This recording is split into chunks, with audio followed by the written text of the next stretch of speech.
Adgaon police Thane हद्दीत अवैधरित्या दारूची वाहतूक तसेच जवळ बाळगणाऱ्या इस्मांवर कारवाईच्या सूचना नाशिक पोलीस आयुक्त संदीप कर्णिक यांनी दिल्या होत्या।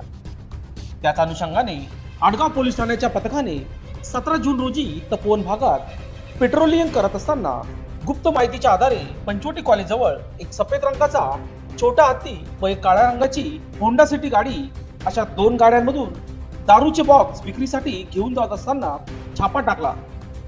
गाडीवरील चालक तात्काळ फरार झाला। छोटा हत्ती गाडी क्रमांक MH15 JC 2814 या वाहनात 30,700 रुपये किमतीचे व होंडा सिटी गाडी क्रमांक MH19 Q 9911 या गाडीत 34,560 रुपये किमतीची अवैध दारू मिळून आली आहे। मुद्देमालाने दोन्ही वाहनांसह एकूण 5,35,000 रुपये 280 रुपये किमतीचा मुद्देमाल